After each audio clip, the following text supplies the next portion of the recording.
It's because they're recording. Yeah, but I figure if I'm close enough, they can record me and figure out what I'm saying. So I don't know if they're going to post it anywhere. But I figure if I'm close enough, they can pick up on it because it's weird talking into a mic for three people. But since there's only four of us here, let's introduce ourselves. Why do we choose this breakout? Why we're here, as opposed to the other breakout sessions? Your first name, what you do, and what organization you're with. So I'll go ahead and go first. My name is Abdullah. I've been at the Problem Gambling Network of Ohio for about 6 months now, 5 months. Before I was a counselor at Mary Haven here in Franklin County for 3 years. I was counseling people with substance abuse issues, and then eventually made a transition into the problem gambling department, which I did not know we had. I did not know was an issue. And I'll be upfront, like, this is my introduction the last 6 months to a year to lethality, suicidality, and problem gambling as well. So I've learned a lot, and I hope to kind of share that with you guys today. All right, who would like to go ahead and go next? My name is Gail Yell. Mm-hmm. I am a licensed professional clinical counselor. I'm a university clinician. Mm-hmm. But when I was doing my my internship for community counseling, I actually did it at a drug and alcohol Okay. Mm-hmm. place. And so the reason why I chose this was just because when people give up drugs and alcohol, this is actually gambling. It's something they kind of gravitate toward. I just, it's been a long time since I've been in that kind of Mm-hmm. environment. I just want to listen. Yeah, definitely. You're right. Once we stop using substances and alcohol, there's crossover addictions that could cross over to a lot of variety of behavioral health addictions, but one of them is gambling. But thank you for sharing. I appreciate it. Who would like to go ahead and go next? I'll go. I'm Jen Brown. I work at the University of Cincinnati, Claremont, Mm-hmm.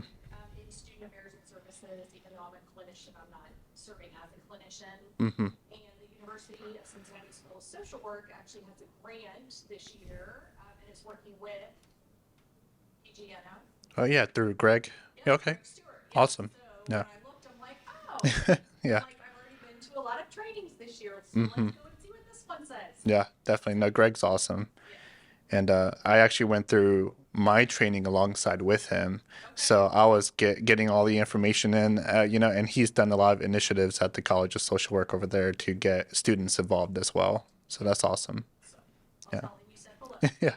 Thank you. Appreciate it. And lastly, My name's Austin Lucas, Program Director at the Ohio Suicide Prevention Foundation.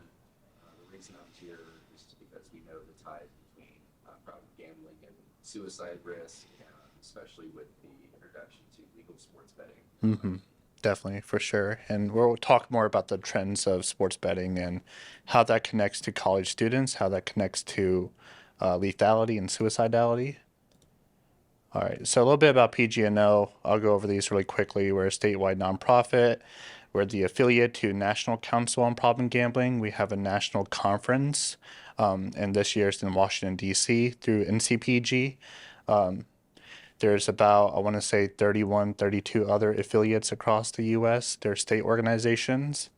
And we kind of pride ourselves in that we have a strong connection to, like, for example, Greg Stewart and University of Cincinnati and all these partnerships across the state, and that we work with a lot of people and getting the word out there, because a lot of clinicians even think that gambling is not an issue that I want to treat, or it's not as prevalent as substance abuse. And it may not be, and it may not be as prevalent in your agency, your universities, wherever you work, but it is a ongoing and expanding issue.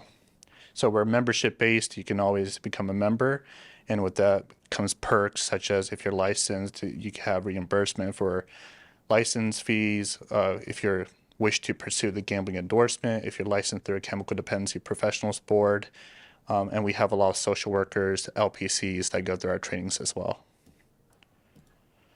So we serve the community, individuals, and largely we focus on Ohio's behavioral health workforce. We train social workers, counselors, and chemical dependency counselors on problem gambling issues.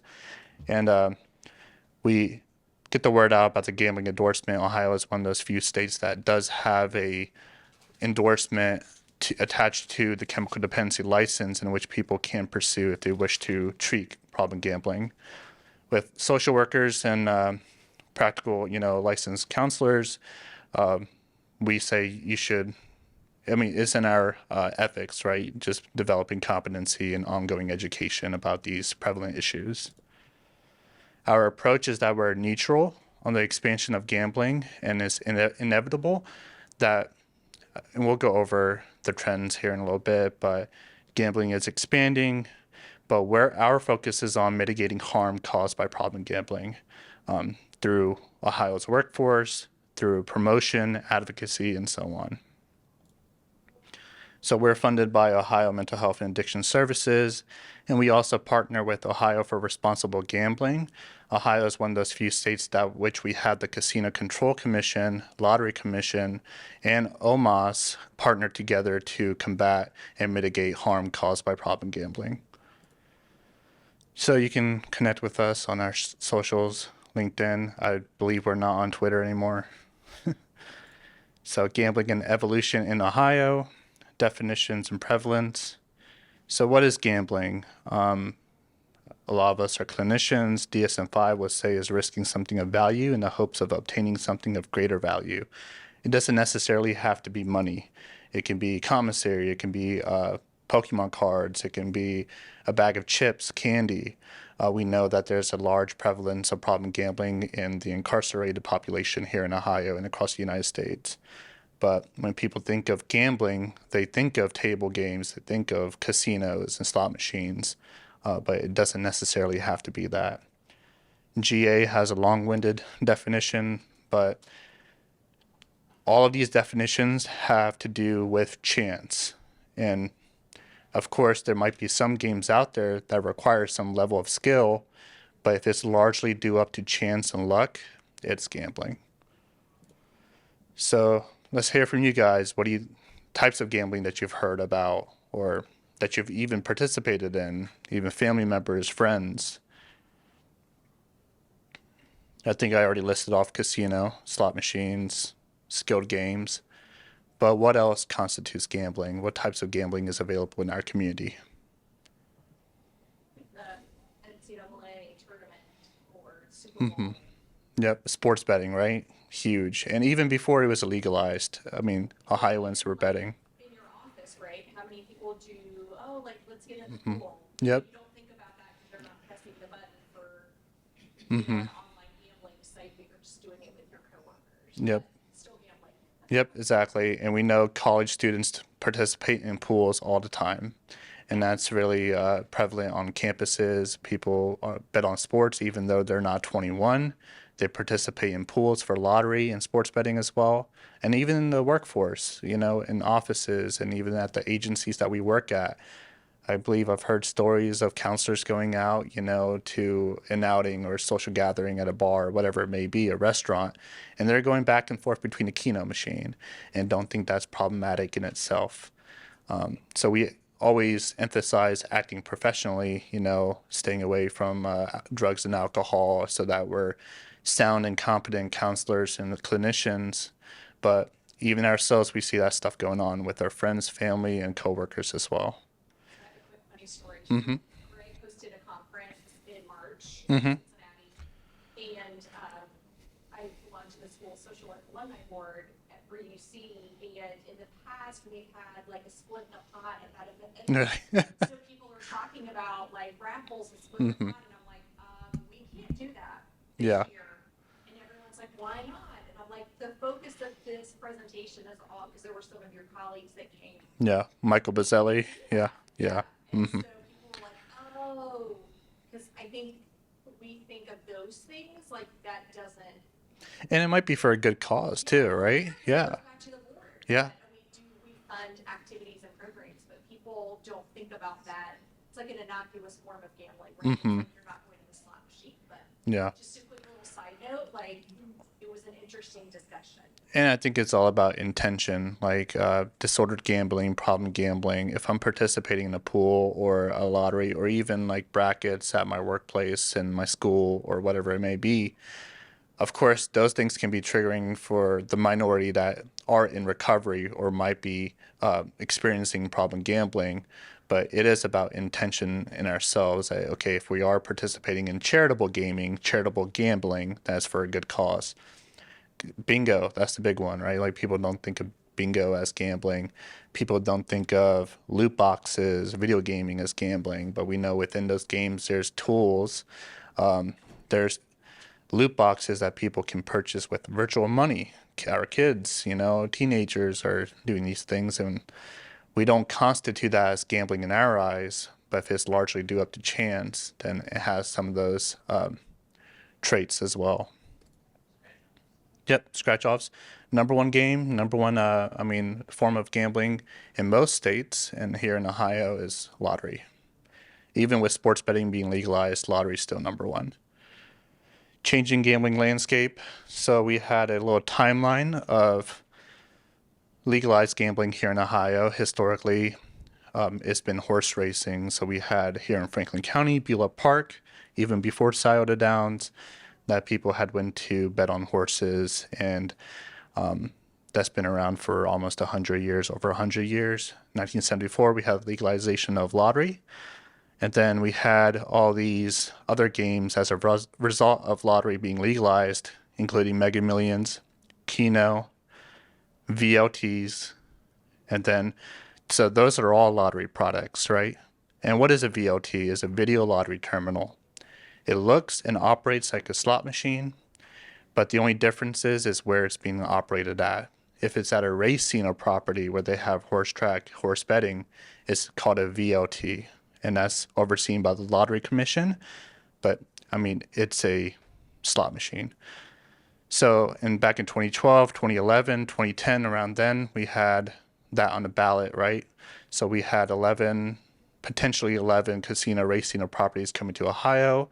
Ohioans voted on it. They said yes. Instead of going over to Pennsylvania, instead of going over to West Virginia, people could bet, people could go to the casinos here in their backyards within an hour and a half drive of their homes. So in 2018, we had the overturn of PAPSA by the Supreme Court. And what that is that it protected integrity of sports and sport athletes.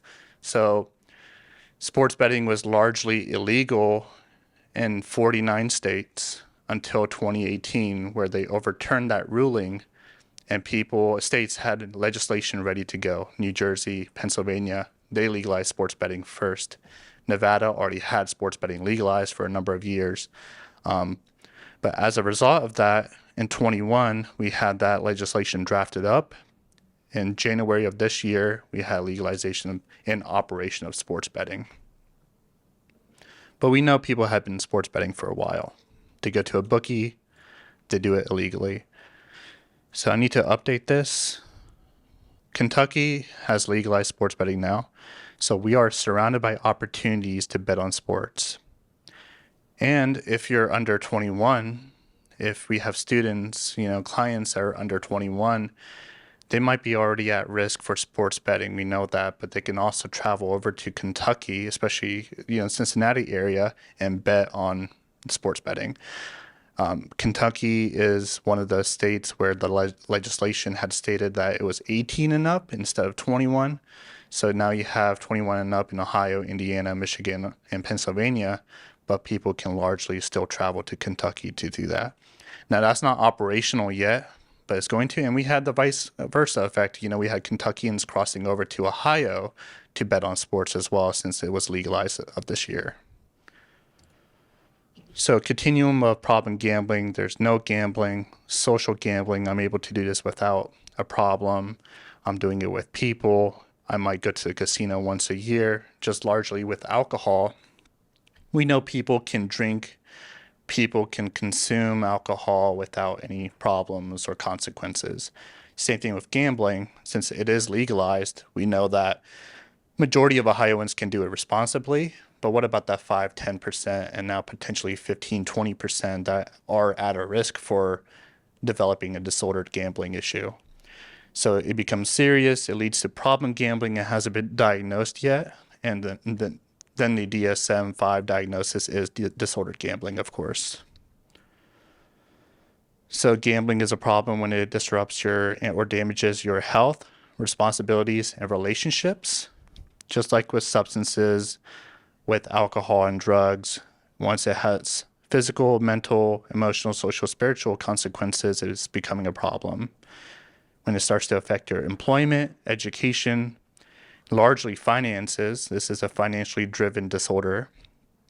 So is substance use disorder and a lot of other disorders in the DSM-5, but it's the only disorder in the book which is largely constituted by how much money you have, how much money you have to spend, and am I going into more and more debt as a result of my gambling. Starts to affect our family, friends, and reputation. One disordered gambler can affect 7 other people in their lives. And I think it's more or less the same with substance use as well. We know disordered substance use is a family disease. It affects loved ones, family members. So does gambling. So a little bit more about gambling and lethality. So this data, so OMAS did 3 prevalence studies in the state of Ohio.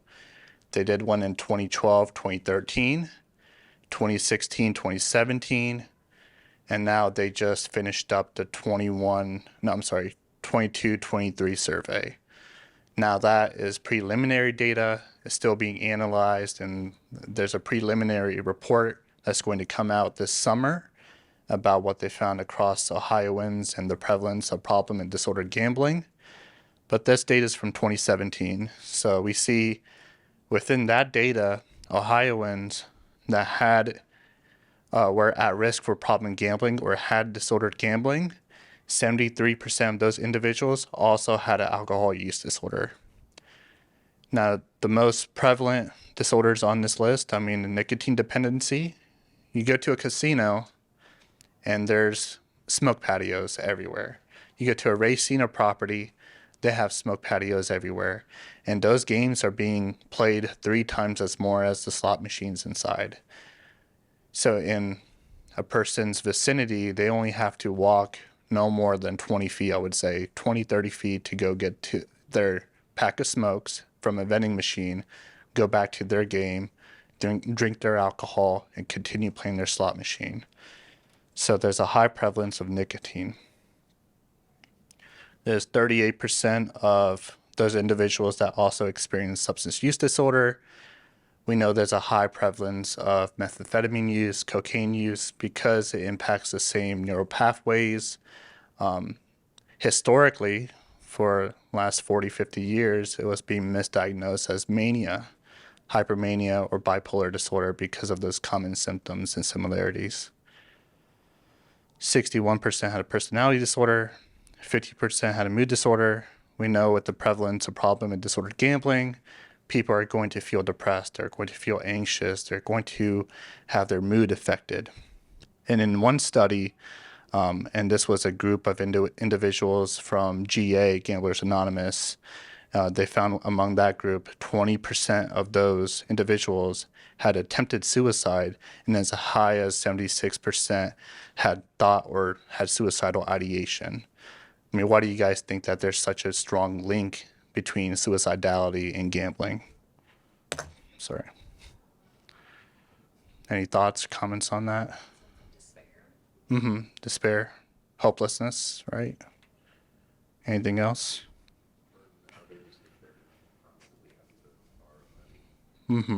Yeah. Borrowing money, asking people for money. What else can we think of?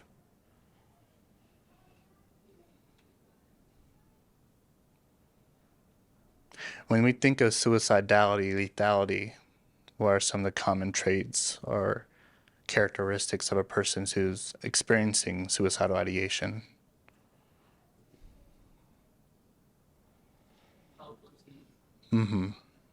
Yeah.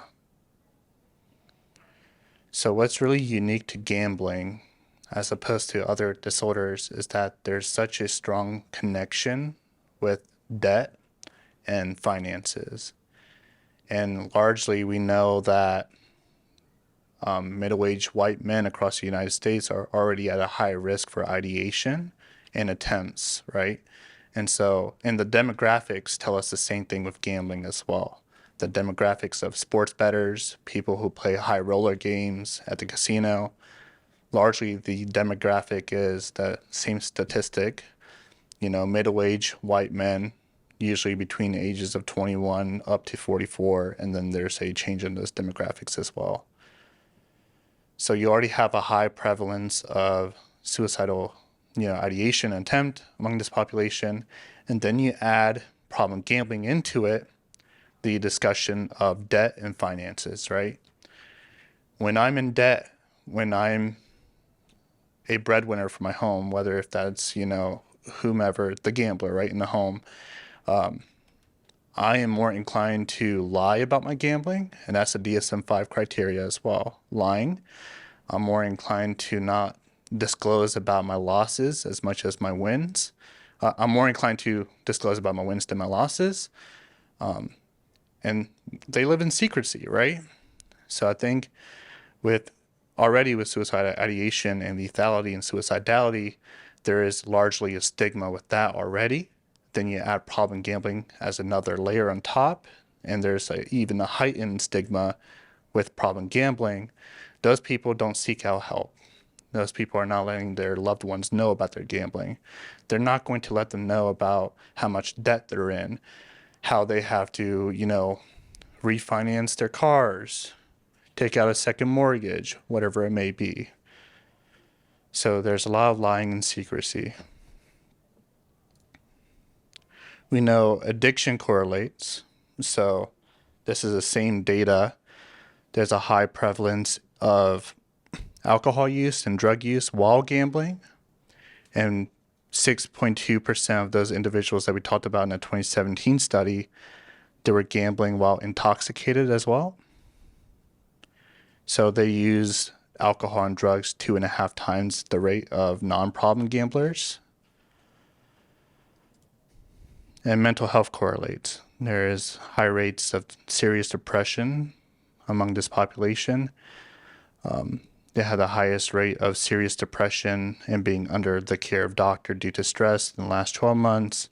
And we kind of see that prevalence right there with, as opposed on that continuum, right? So it's non-gamblers, non-problem gamblers, and then at-risk problem gamblers have 26% prevalence. So a lot of those words that resonated with us, that we thought about when we heard the word suicide or lethality, people are going through a lot of panic, anxiety, grief. So, this is actually from the same group, Gamblers Anonymous study, that we talked about with the 20%. So these are words that they had disclosed in that study about how they were feeling. So, this was pertaining to gambling, right? But a lot of these words can pertain to suicidality and lethality as well. Feeling alone, having a lot of guilt. So in treatment with disordered gamblers, that's the underlying issue right there, right? Guilt, hopelessness, and a lot of remorse about their gambling. What's the divorce rate? I'm not sure, but Because it's almost like financial infidelity. it is, yeah. And I would say a lot of the times, and this is anecdotal data, this is just my experience. So in counseling, they were already at the point where they were going into treatment because of their spouse, because they were at risk of losing their marriage, because they were at risk of losing their kids, going through a divorce, whatever it may be. And a part of my responsibility and job role at PGNO is also to answer helpline calls. So people call 1-800-GAMBLER, or they call 1-800-589-9966 on those ads you see everywhere about sports betting. They have the option to talk to a specialist about gambling. There's 6-7 of us across the state. I answer daytime calls. And I would say, anecdotally again, most of the times people are calling because of their spouse. There's a lot of men that call during the daytime because their spouse is making them to. And they're also feeling a lot of the same words, right? They're feeling devastated themselves, a lot of guilt, a lot of remorse. And a lot of the times their spouse partner is finding out about their gambling through a statement they got in the mail. I mean, people go through extreme lengths to hide their gambling, but eventually someone's going to find out. So more about lethality. So these are different studies. As high as 77% of people, this is the same GA study, Gamblers Anonymous, 77% of people with gambling disorder had suicidal thoughts or feelings of wanting to die on a daily basis, while 39% live with suicidal ideation, 20% attempt suicide. So that's 1 in 5. And of course, you guys might be familiar with the Columbia Suicide Severity Rating Scale Index. So I think it's a CARF requirement. So if you're working at an agency that's taking Medicaid, I think OMOS now requires it too. So when you're going through assessment with your clients, when you're assessing your students, college age students, clients, or whatever, when we complete the Columbia, when we gauge them for any sort of ideation or past attempts, it can be important to gauge about their finances and gambling as well.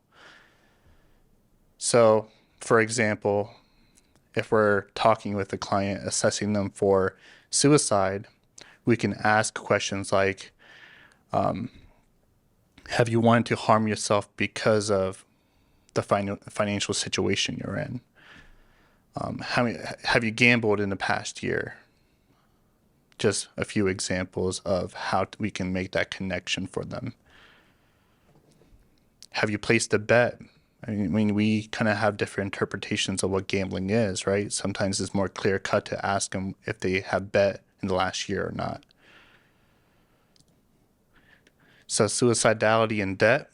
We know individuals with gambling disorder and suicidal ideation reported stronger cravings to gamble, reported more money spent while gambling, had higher South Oaks gambling screen scores, higher rates of bankruptcy, and then, of course, debt, gambling, and financial crises were associated with suicidal ideation.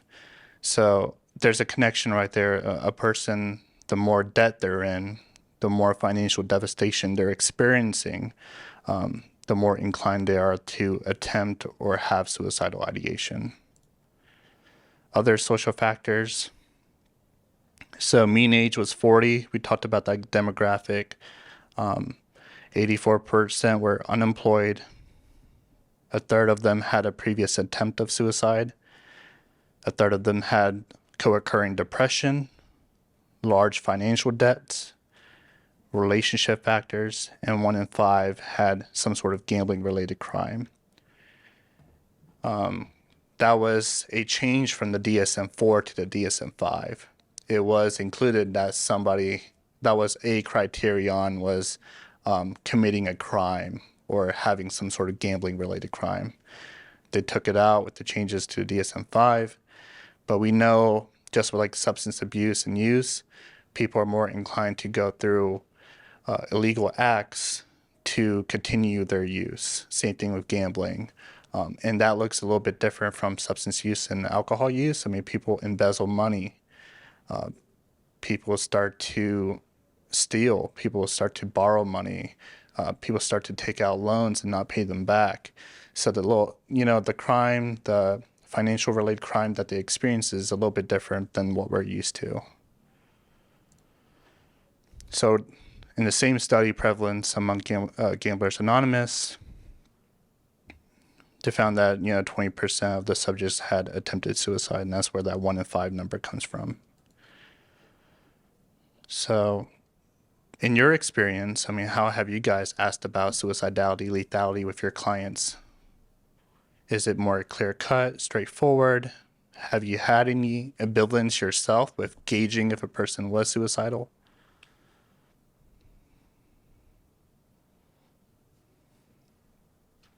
Because I had a hard time.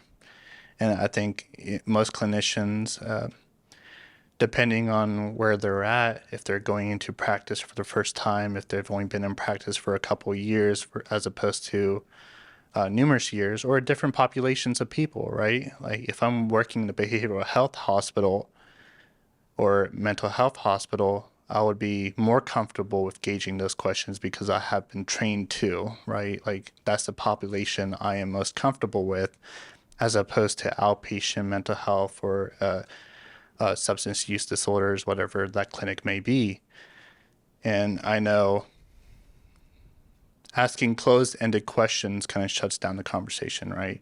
So if we're just giving them an opportunity to say yes or no, shuts down the conversation. We can't really go on and assess and engage if that person's at a risk for lethality or suicide.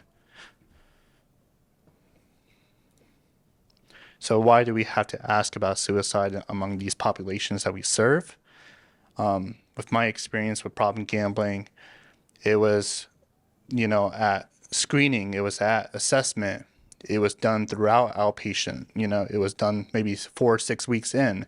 If we're already doing screening tools for mental health like PHQ-9, that's an opportunity to ask people about their gambling as well. So we can decrease stigma by asking, increase help seeking, and save lives, of course. Excuse me.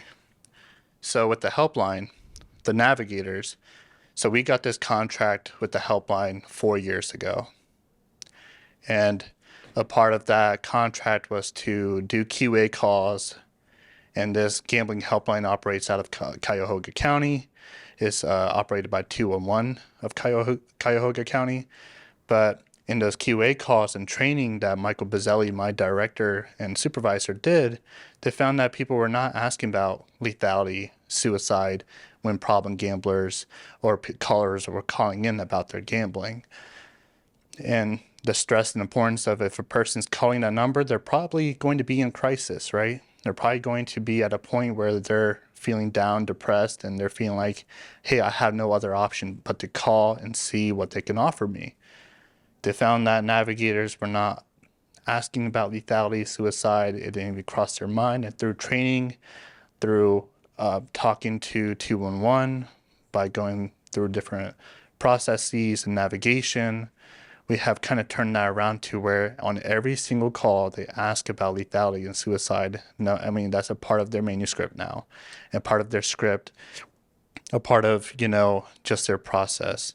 And it does make a large difference as to where you can route that call, where you can send them. Because if a person's in crisis, they're not technically ready for treatment right then and there, right? They need to be de-escalated. They need to get routed to 988 now, or another resource. So support and services. We know, I already mentioned this, so the gambling helpline is statewide. So even if they call 1-800-GAMBLER, which is across the United States, it routes to the nearest helpline based on zip code, based on state. So if a person calls 1-800-589-9966, they first get a navigator on the phone. This navigator is going to ask them a series of questions, gauge their lethality, ask about their zip code, ask about the county they live in, what's been going on, and then they give them an option to talk to a gambling specialist or not. And people opt in, or people will be able to say, no, I'm not ready for that right now. But if they do, this specialist is going to pick up the phone 24 hours a day. I work from 9 to 5. The other specialists do night shifts and on the weekends. So there is basically like SBIRT, right? So brief intervention and refer to treatment, or they're able to more like triage, kind of gauge if they're ready for treatment or not. And if they're not, we give them other resources as well, including local GA groups, including Gam-Anon, which is a lot like Al-Anon, or their nearest vicinity of treatment agency that is able to provide gambling counseling. So a little bit more about Gamblers Anonymous, Gam-Anon, and Smart Recovery. Individualized.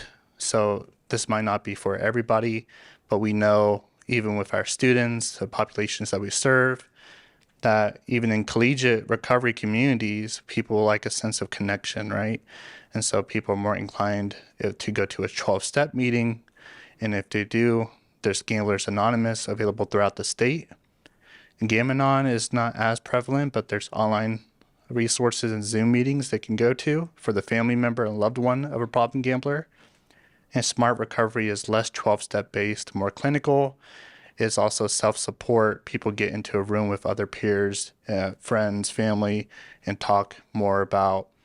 It's very CBT based. So they talk about cognitive distortions and how worksheets and whatnot. So a little bit more about sports betting. Now that you guys serve collegiate communities and are in colleges, this is going to be really prevalent now with the legalization of sports betting that had begun in January.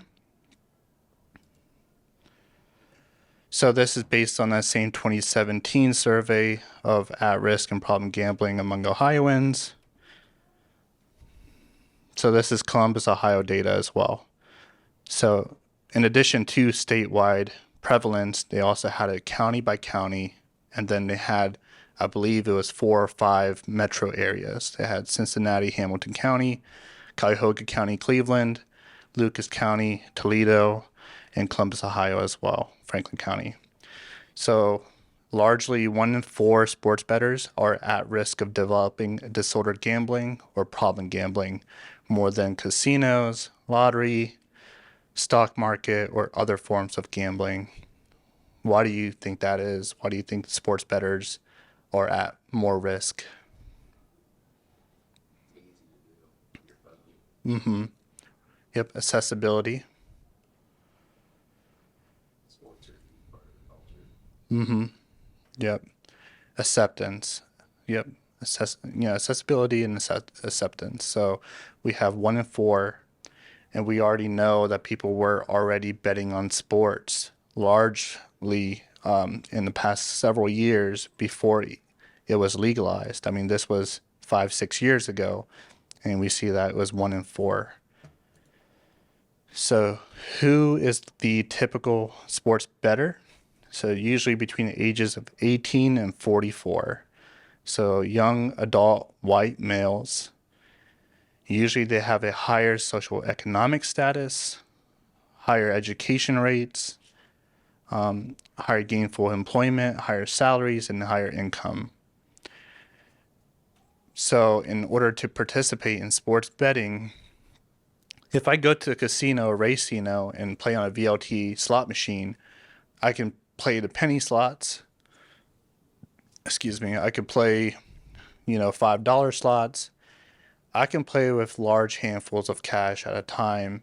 And of course, it's going to be in abundance when I leave, but I can choose, set my limits, what have you. With sports betting, there's so many bets to choose from. You can micro bet within a game. You can bet by quarter, by minute. I can bet and take out hedge bets. I can put in 1,000. There's no limits. I could put in $1,000 into my FanDuel app today and bet on one game. So there's a higher risk taking with sports betting, right?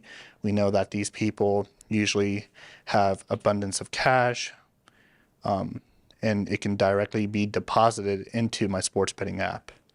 And we see that as 18-year-olds, 19-year-olds, and 20-year-olds as well. So, of course, there's people out there betting on sports, and they're not even doing it legally. They're going to offshore sites or going to a bookie to bet on sports as well. So 1 in 4 are at risk. So this was the largest expansion of gambling in state history and largest expansion of sports betting in the whole nation. In January of 22, so we have helpline data, the same helpline that I showed you guys that comes monthly. So in a little bit of context, in January of 22, it was around 586 calls to the helpline of that month.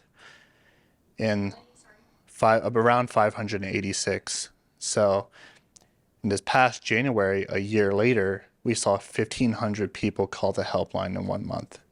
So 3 times as many. And a lot of them were calls in which they were angry, distressed about their money. So, I mean, I would say give or take, maybe like 400, 500 of those calls were not really navigable. They weren't calling the helpline for, problem gambling related reasons. But I mean, that's still a large increase from the previous year. So we saw an increase in callers from ages 18 to 24, and this is how the helpline data breaks it down, and 25 to 34, so a younger demographic than what we're used to. Increase in callers reporting problematic gambling for less than 1 year. So that's what one of the questions the navigator will ask them, how long have you been gambling for? So we see a large increase of callers who are reporting that they've only been gambling for a couple of months or maybe even 1 month, maybe since it was legalized. They decided to download their FanDuel app their first month of legalization, and they've been betting on sports for only a couple of months, and they see that it's a problem. So large number of finances are being spent on this. 1.1 billion was wagered in sports betting in January of 23. I believe that number has decreased. Last time I checked it, February, March, I believe it was down to about 800 million. So those are wagers, right? That's not money being paid out to the state. This is how much money Ohioans are putting into sports betting legally.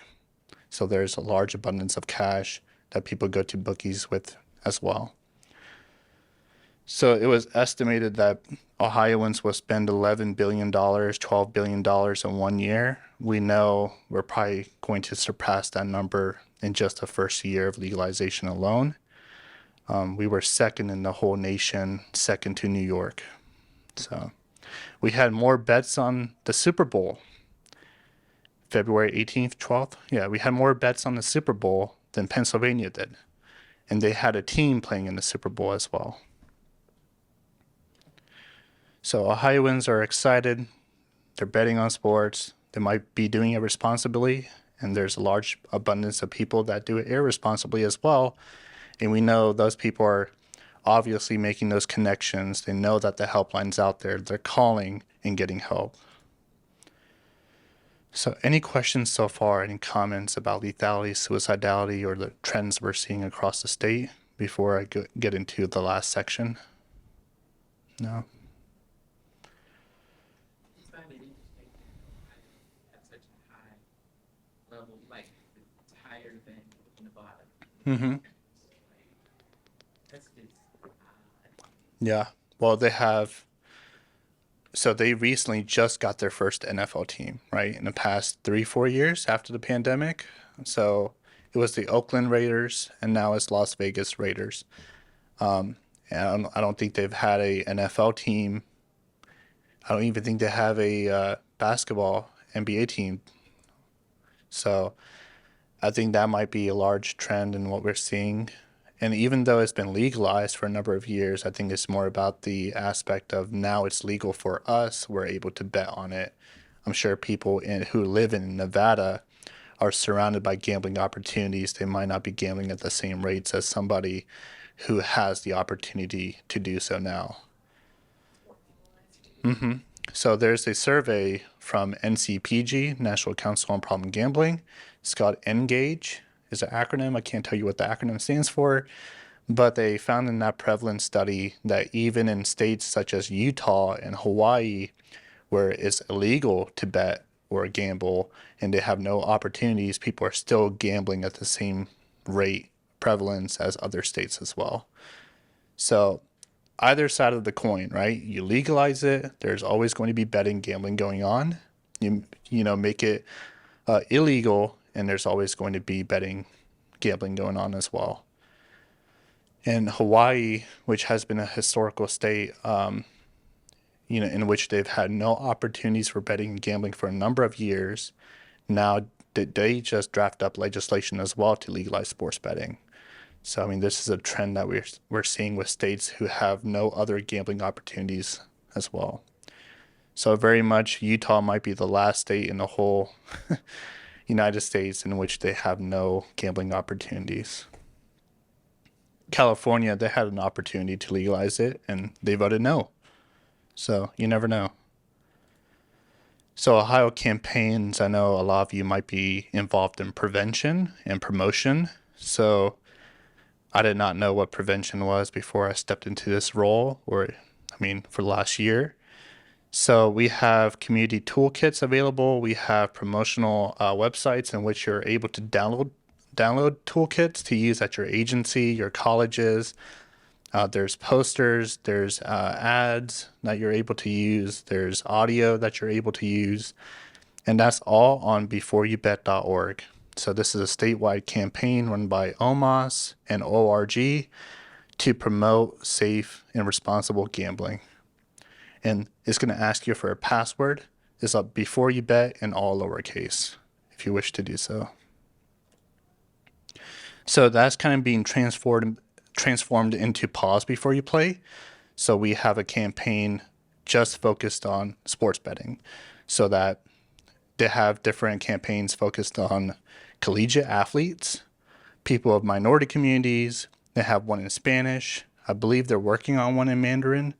They're working on one they have one in Arabic as well. So they know, like, hey, this is the prevalence of Ohioans and their rates of gambling. They know that this is large in minority, marginalized communities as well. So they're developing toolkits for them as well. So there's Timeout Ohio. So this is the voluntary exclusion program that we offer every Ohioan. They're able to sign themselves into exclusion for 1 year, 5 years, or a lifetime. And they're able to exclude themselves from sports betting apps and casino, racing, or properties for that time. We don't recommend this to everybody because people go back anyway, and they find themselves in legal consequences and trouble as well. So VEP timeoutohio.com. People can opt in for excluding themselves. It works out with the applications, I think, the phone applications, but you can get violated for trespassing if you step foot in a casino racino. Some people get by, but when they go up to the cage to get their winnings, they have to verify your ID and who you are, and people lose all of their winnings. And all of those winnings that they do lose goes towards OMAS and gets dispersed into different county boards. So that's one thing I haven't talked about yet. Just looking at time.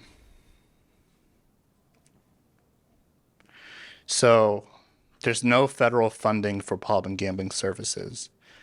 We know SAMHSA has federal funding for substance use services and prevention as well, treatment and prevention. But there is none for problem gambling. There's state funds from OMAS that go down to, I think it's 50 county boards.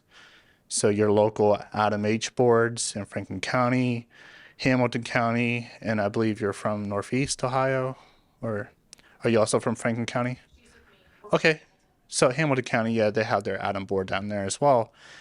And you're able to use that money for prevention services. You're able to use that money for treatment services around problem gambling. CAT is the biggest treatment agency in Cincinnati in which they're able to treat problem gambling. I believe they get the most abundance of funds from the local Adam board. And I believe even that, like, gambling programs across the state, they're very small in size. I believe at CAT it's only 2 people right now. But we know that those funds are also available for training, for workforce development as well. Any questions about any of that? Kind of just left 10 minutes for questions. I didn't anticipate 3 people. I'm sorry. I mean, what are your takeaways? How do you think you can implement this into your college, University of Cincinnati, or at your agencies that you do work at? Well, Greg's actually starting Mhm. kind of like an advisory one. Okay. Yeah. To talk. I don't know, I work on a regional campus, so it's a small campus, so we're a little insulated. But I don't know at the Clifton campus, but I don't think people are talking about problem gambling. And I know that, like I have a 20-year-old and I have friends with kids who are similar ages, and a lot of those kids are really into gambling. And even if, like, people are giving them money to do it, or here, just have fun. And I think it's going to be something that needs to be addressed from like a wellness perspective. Yeah. And again, all that I can never say it either. will be addressed like by, the counseling professionals, but I don't know Mhm. if the universities are really prepared. Yeah. Maybe 2 years from now at the next in-person conference, we'll be Mm-hmm. talking about like what we've done. But I do know that Greg is starting a group at UC. Definitely. I saw him on a newsletter on NASW and went to my email inbox. I mean, that's national, right? So at the very top, I believe it was a headline that said, I don't know, Cincinnatians or Ohioans are seeing prevalence of problem gambling, disordered gambling, or something along those lines. And that was a video interview with Greg. And I thought that was awesome. Yeah, I thought, a yeah. couple local stations, Mhm. like a PBS station. So I was like, there's a website, and I need to Mhm. post the links okay, yeah. to those. There's like thousands of social workers across the country got that in their inbox, and it was the first or second story, I believe. And I was like, that's pretty impressive, and that's the national attention that we need. Yeah, for sure. Future clinicians to be more Mhm. prepared and be like ahead of this. And your event was on March 30th, right? 31st. Were you there as well, or no? Okay. So, and do you work on a regional campus of UC? On the main campus. Okay. But I'm in 2 different colleges. Okay. Yeah. I know that at this point, I don't think we do really talk about gambling. Mm-hmm. If we do, it's pretty offhanded, but I know that I haven't. Yeah, I think Greg is a really good resource, and I don't even know what he did, but he innovated or talked to the right people to get this started, right? So that event, I'm not sure how many social workers were there, but I think between in-person and virtual, close to 100. yeah, and I know Mike was over there from BGNO as well, but those are conversations that we do need to have with our organizations, at UC, whatever college we're at, with the social workers, counselors that are, staff there, because they don't know, right? And it's okay not to know, but we have this knowledge and we're able to advocate for services so that people can get their problem gambling, disordered gambling recognized, assessed, screened, treated, and we know this can be really prevalent among college campuses, and if it's not already.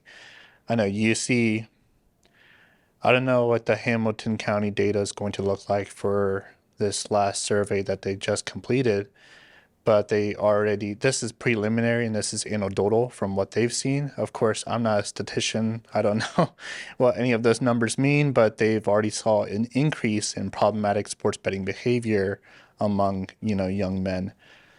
And sometimes it's really hard to engage with those individuals. I just graduated from OSU last semester, and what OSU has done, they call it CRC, Collegiate Recovery Community. And it was started by 2 students, and they were able to kind of just make a self-support meeting, a hall, just for students to go to have a safe space. They distribute resources on meetings. They give other students resources on where to go for treatment. And I think it was really small, maybe 20, 30 people.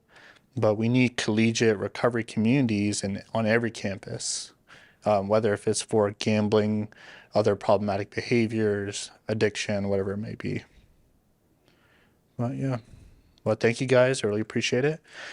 If you guys ever want to go through our trainings, case presentations, we always have opportunities on our website, and that's at pgnohio.org. And we also have a conference every year in February. Greg was there in attendance this time, and that's available to all Ohioans, and that's going to be usually last 2 weeks of February. What's the other C, collegiate recovery? Community, yep, CRC. I think someone from their team is going to this meeting. Probably. I can never say her name, Michahan. Oh, Michonne. Michonne, okay. I never say her name correctly. She's going to be at that meeting, or she's been invited to that meeting, so. Thank you so much. I'll tell Greg that I met you. Yeah, no problem. I actually sent him an email last week just to give myself a little plug, I was like running for NASW Ohio Board of Directors. Yeah. Hey, you gotta do what you Yeah, gotta I was do. like, I know he's a member, so I was like, you know. Yeah, he's done a lot with them. I No, think he's he was awesome. president of the Ohio group maybe, and Okay.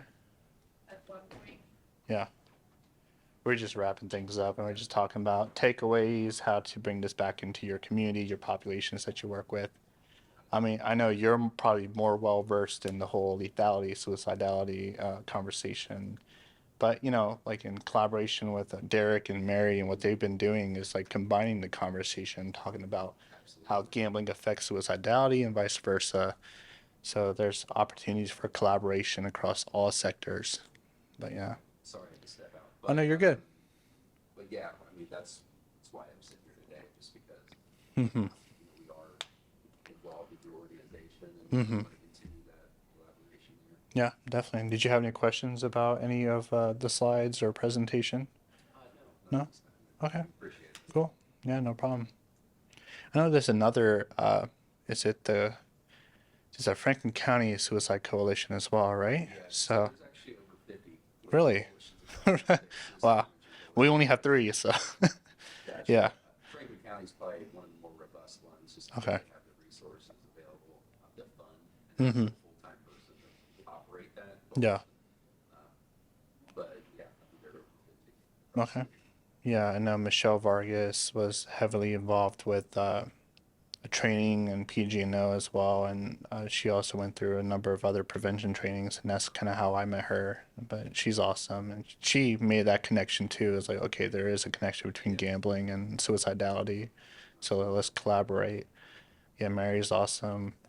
Yeah, I know, like, that was my introduction too. Like I just recently went through QPR and you know I went through the gatekeeper training. So I never sat in on QPR, just jumped over to gatekeeper training and I probably should have done it the opposite way, but I thought that was really insightful and just learning how to, you know, take it with community members, talk about it with family friends and so on.